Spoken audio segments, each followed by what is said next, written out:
The hard Mongolian winter often begins in August already, when the first snow frequently falls.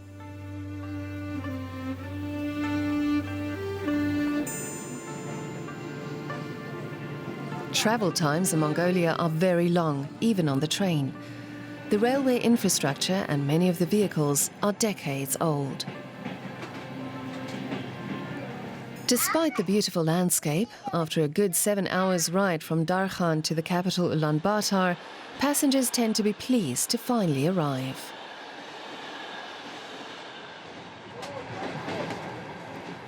The big city lackluster concrete buildings welcome the guests. Even locals say, you can't help but love Mongolia, but you can only endure Ulaanbaatar.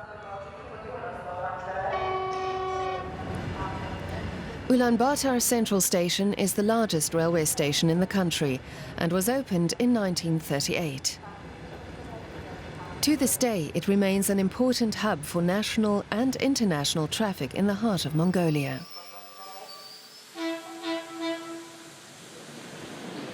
The train is the most important means of transport in the country. Not only for tourists and commuters, local retailers also use the affordable rail connections to neighboring countries such as Russia and China.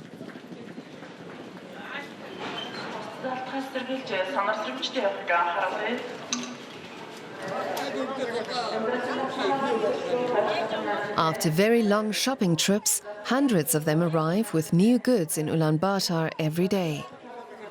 From here, they transport their purchases to the shops and kiosks in the capital, where they will sell them. Almost half of Mongolia's population, about 1.5 million people, lives in Ulaanbaatar.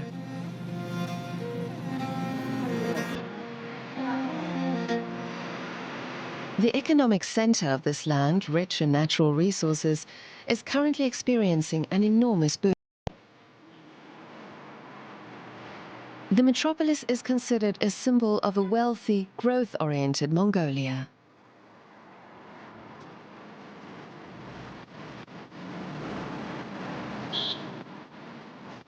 In recent years, hundreds of thousands of people have come here to try their luck. Few have become successful. And yet, Mongolia is experiencing the greatest rural exodus it has ever seen.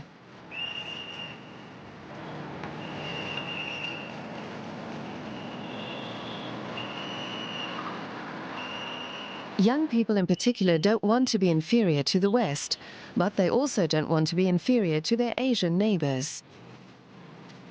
Few consider traditional nomadic life as a viable future.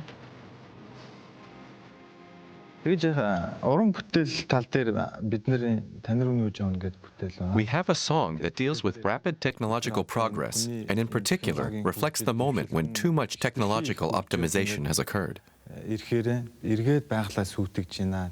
this point, humans look for a place to slow down and return to nature and the origins of life.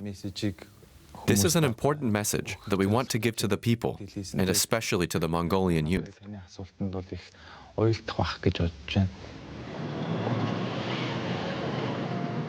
A locomotive cemetery in the middle of Ulaanbaatar. For the band Jaonon, it's a backdrop that symbolizes an entire generation's fears for the future. Their songs deal with environmental protection, unemployment, and also the dangers of runaway technologization. However, they find their musical muse in the old legends, traditions, and characteristic sounds of their Mongolian culture.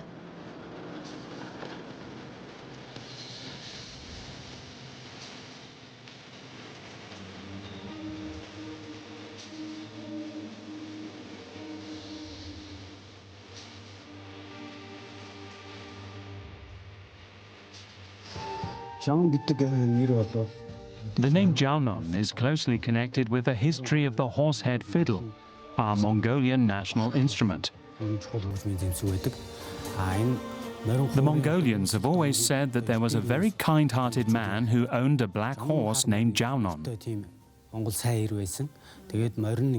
When it died one day, he wanted to honor it and built the first horsehead fiddle in its image. He used its bones, tail, and mane. Whenever the longing seized him, he played on it. And he remembered his black horse, Jaunon.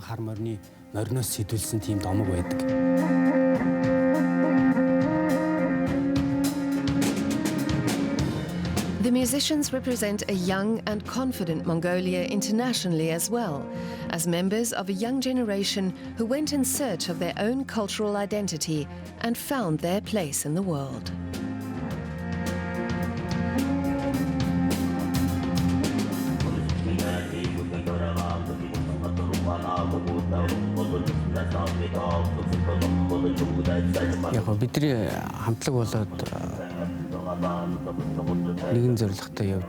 We hope that in the future, people will remember our band, Jaunon, for successfully having passed traditional Mongolian music on to younger generations in a profound way.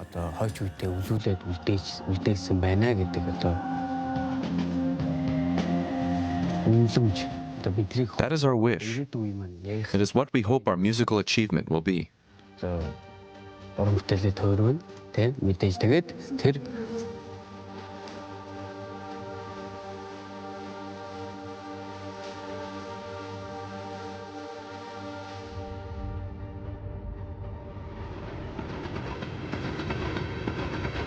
The second leg of our journey takes us from the capital Ulaanbaatar along the Trans-Mongolian Railway to the city of Cher, 250 kilometers away in the heart of the Mongolian steppe.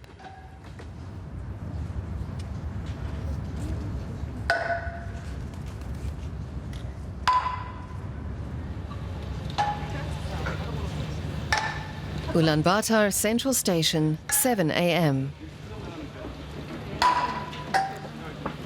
A real hero is waiting for the train to Cher. Gürakcha Jigderdemedin is the only Mongol so far who has traveled into space. Since his spaceflight in 1981, he has been treated like a superstar in his country. The retired Air Force Major General was also the country's Minister of Defense until 2004. However, most Mongols see him first and foremost as a heroic cosmonaut. The first spaceflight by a Mongolian was a significant moment for our people.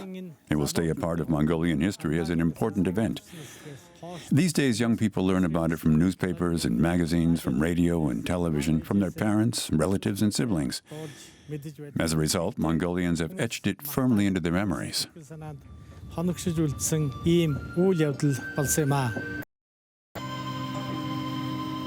Even in retirement, the Major had very little free time. He regularly speaks at events on military history about his experiences as a research cosmonaut on the Soviet Soyuz 39 space mission and about his 8-day stay on the Salyut 6 space station. Gürakcha Jigderdemedin was awarded the title Cosmic Hero of Mongolia to honor his career. He is the only living Mongolian to hold it.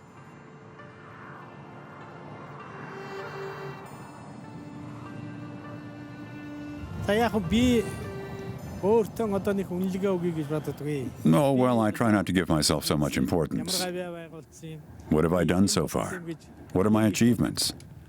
I don't really think about myself that way or ask those types of questions. What matters to me is that I want to remain the same person I was before I went into space. Back then, my spaceship commander and friend, Vladimir Alexandrovich Chanibekov, said to me, "After space travel, you'll have many new friends. But please don't forget your old ones." I still think about his words to this day, which is why I want the public to see me as I really am.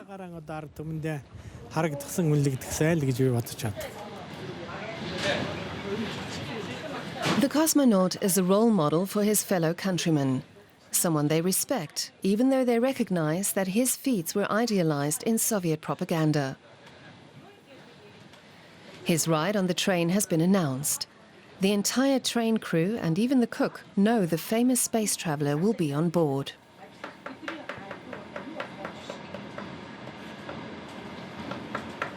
The cook is actually a star chef who was assigned just for this journey.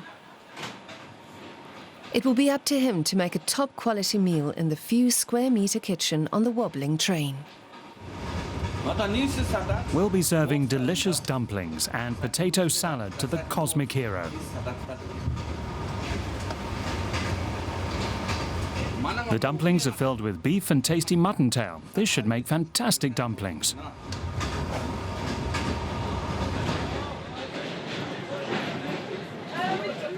The chef does not pass up the opportunity to serve his hero the food in the dining car personally.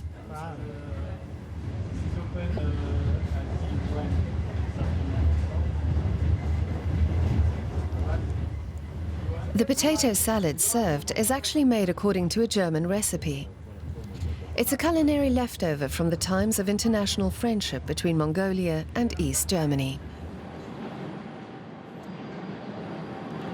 The Trans-Mongolian Express takes a good 3 hours to get to Chur in the province of Govizumbur, deep in the Mongolian steppe.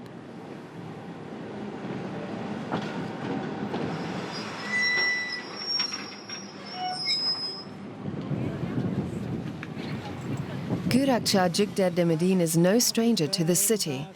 Until the early 1990s, both Soviet and Mongolian Air Force bases were located in the region around Chur, so the station was strategically important. The retired cosmonaut knows it well.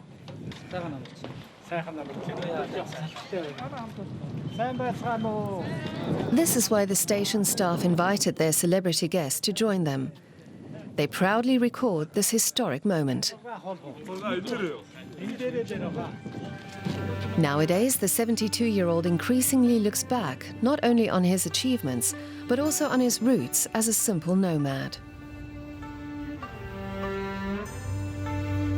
The Mongols have actually been watching the skies and space from very early on. Our long history shows that we've used celestial bodies to navigate by for thousands of years. Moreover, to survive as a pastoral and nomadic people, we have to be able to foresee the vagaries of the weather. That's why the Mongolians always directed their gaze and thoughts up toward the celestial bodies.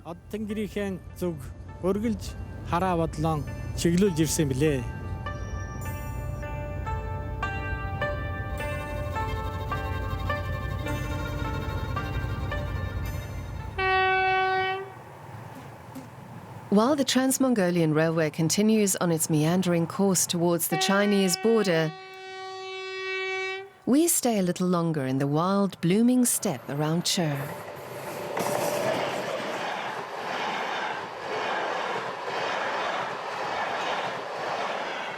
For centuries, nomadic cattle breeding has been the mainstay of the entire region. Camel herds roam their natural environment freely, as do horses, sheep, or goats.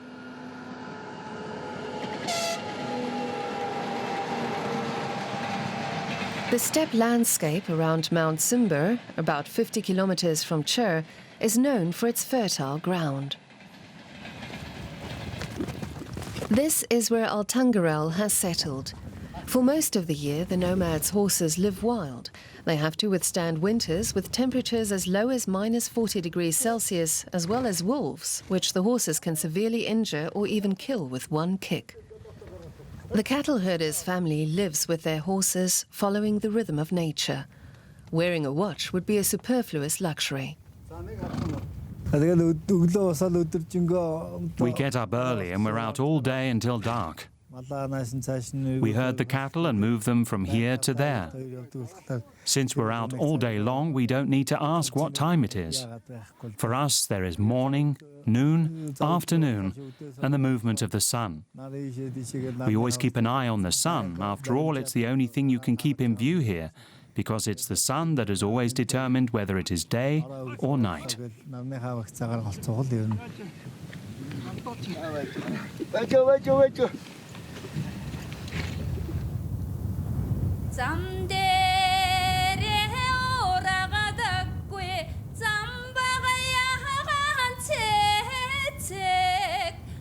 The ancient songs of the nomads tell of their longing for their beloved homeland, the endless expanses of the steppe, and the deep blue Mongolian sky.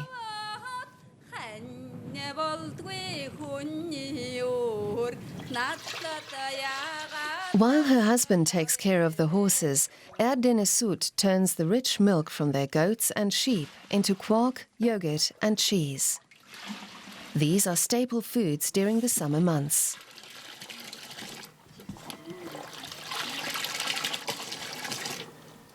The youngest daughter still lives with her father and mother. Her older siblings are already attending school and live with their grandparents in the city. A daily walk to school through the steppe would be much too arduous and too far. We have never really thought about living in the city. If we have work to do in the city, we take the train, as it usually runs at night. That way we are there early in the morning, before work starts. And then you can get a lot done in a day. Itinerant herders aren't interested in material wealth. They see possessions as additional ballast. But the number and conditions of their animals, on the other hand, are extremely important to them because they show their diligence and skill. Well, we get over 200 kilograms of cashmere wool, sometimes even 300 kilograms from 700 goats. And the money we earn from the wool trade is enough to cover all the expenses that come up over the year. For the school fees in autumn and to pay for the 2 or 3 workers who help us. It pays for anything important that crops up in the year. We also prepare the meat from our cattle to feed ourselves in winter. But we also sell some of it. So we live from the immense productivity of our animals.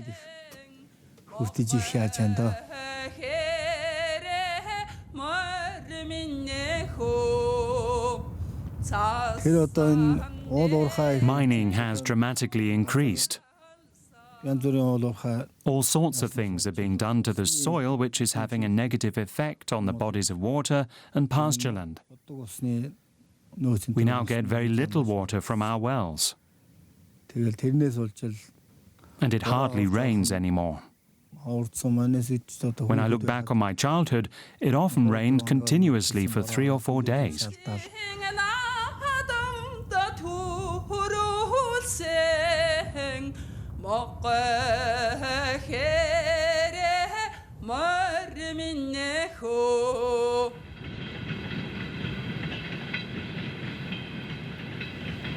Mongolia sits on huge deposits of natural resources.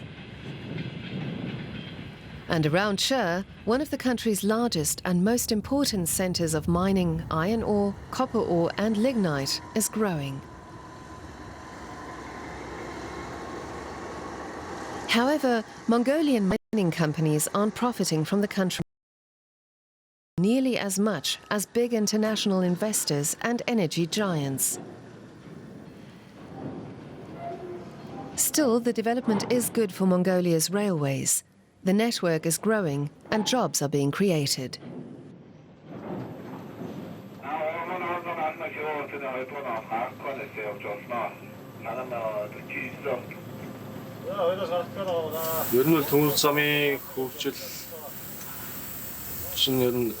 The economy has a major influence on the expansion and development of the railways and vice versa.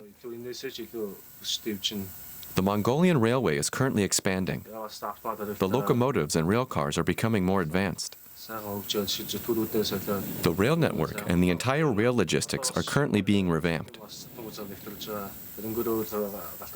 Freight traffic in particular is increasing. So the future of our railways looks really promising.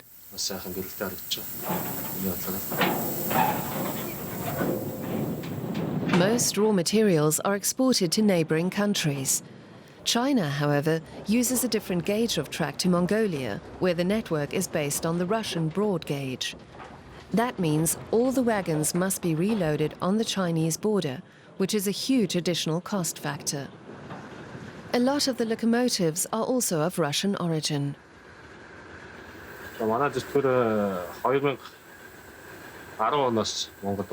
There are currently 31 of these Russian locomotives in Mongolia. We have been using this one since 2010.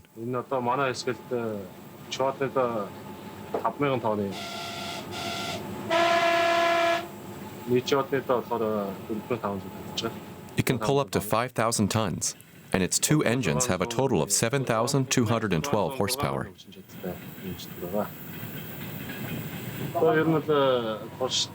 She went through a long trial period and has proven she can survive the long distances and the hard Mongolian winters very well.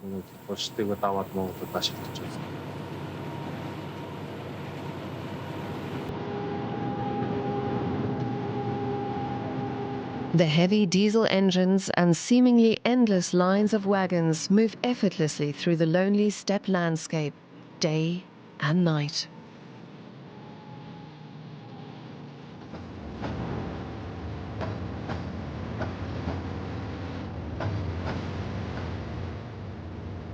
Even as darkness falls, the station in Chur stays very busy. As a vital transport hub, it is growing in parallel with the economy.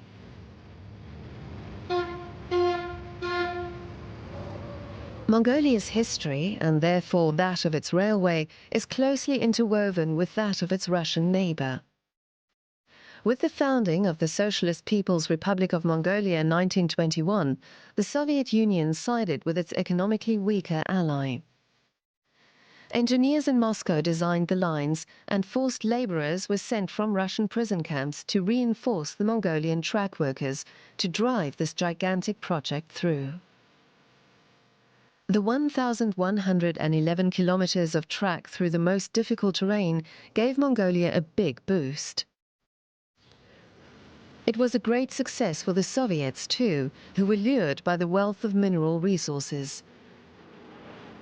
But military considerations also played a major role in the fraternal relief action.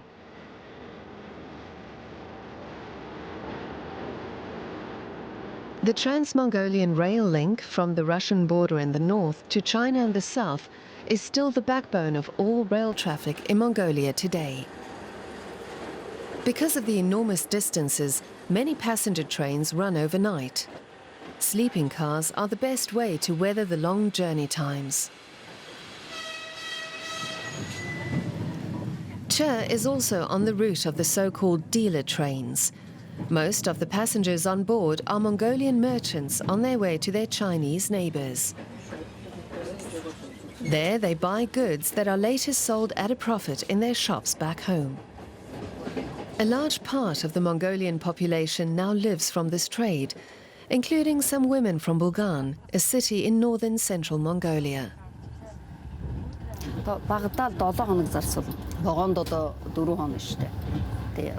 We're on the train for 4 days.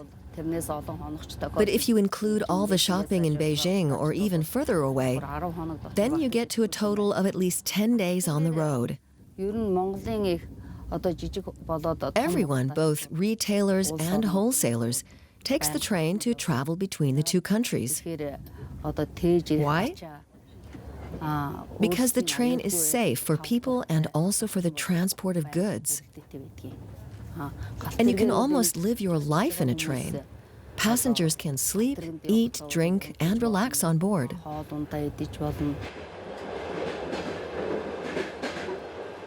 Many of the Mongolian commercial travelers have come from other professions.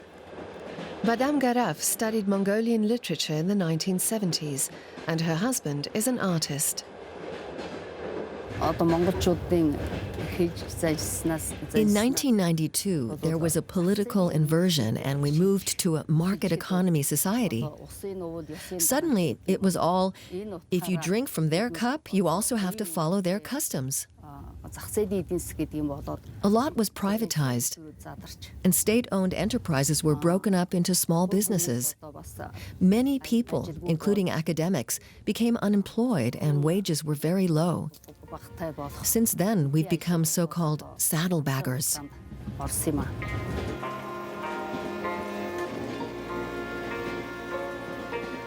Saddlebagger is an old Mongolian term referring to nomadic merchants who used to tie their goods to the saddles of their horses and ride off to sell them.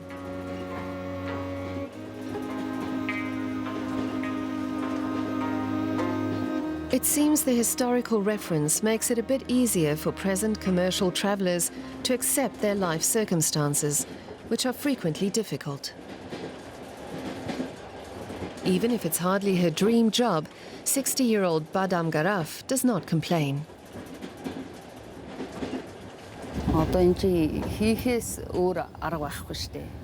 I have no other option. And even if we are only small businesses, we're still important for society, for our families, our children, and our grandchildren. We pay for college, rent, and food. More than half of all Mongolians finance their lives through small businesses. One of them is me.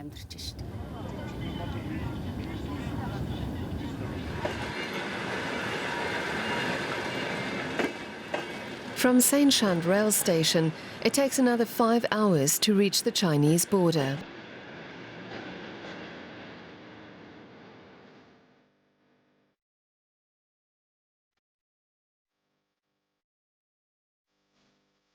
Just how much the landscape has changed only becomes apparent in daylight.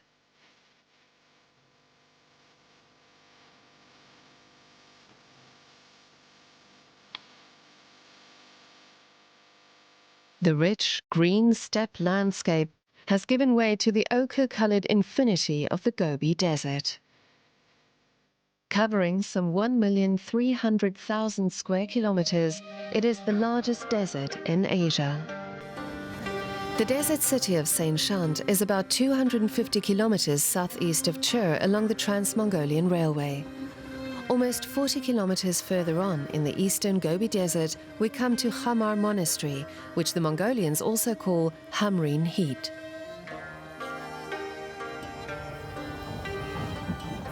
The 19th century complex is an important center for Mongolian Buddhism.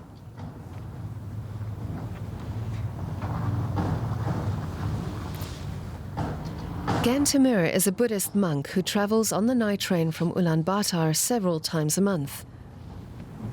He says it's an escape from the confines of the city, and that it was only here, in this barren and empty expanse, that he became aware of the connection between freedom and Mongolian identity. Freedom, for me, means responsibility. If we have freedom, we must deal with it responsibly. Yes, I'm free. I'm a Chinggis Mongol. But instead of thumping my chest, I'm trying to remember that the world is more. Sure, I consider myself a Mongol, but I don't consider others as foreigners. And I'm a Buddhist monk, so I have responsibilities.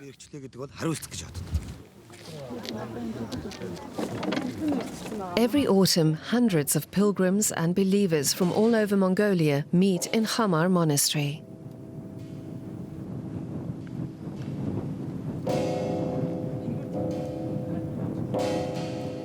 A ritual walk through the stony desert around the monastery grounds away bad omens and renew the life energy of each individual.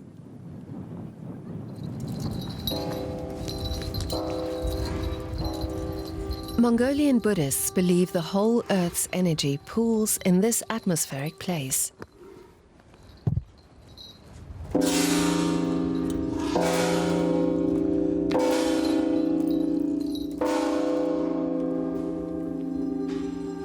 The colorful troupe makes its way about 2 kilometers into the desert to a center.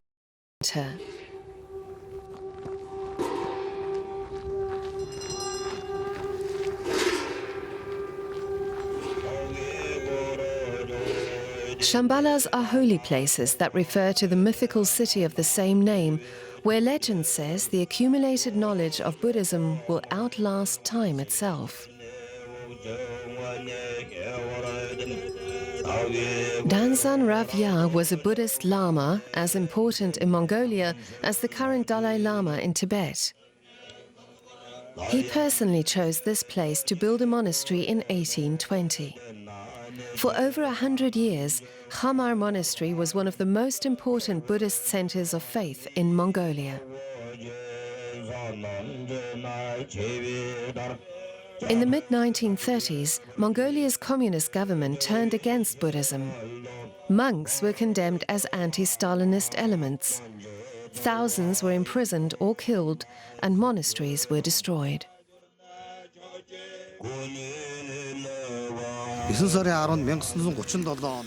The first arrests and executions of Buddhists took place on September the 10th, 1937. Future generations must learn about it. That is why, on this day, we call on the whole world to prevent such evil deeds from happening again. No person should be excluded, persecuted, or murdered because of his or her beliefs or opinions. We are gathered here today so that these atrocities will never be repeated.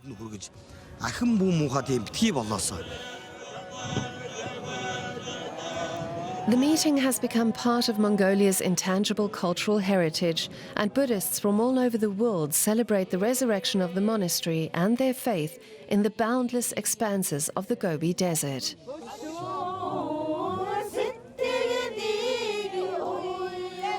Khamar Monastery symbolizes a commitment to freedom and independence for all Mongolians.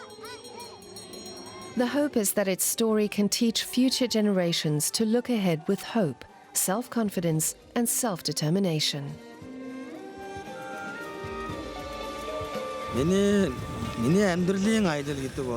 My whole life's journey is dedicated to a happy and bright future. So my train of life is traveling towards optimism for everyone, everywhere. Our journey through Mongolia is drawing to a close. There's much more that could be told. But, as an old Mongolian proverb knows, seen once is better than heard 1,000 times.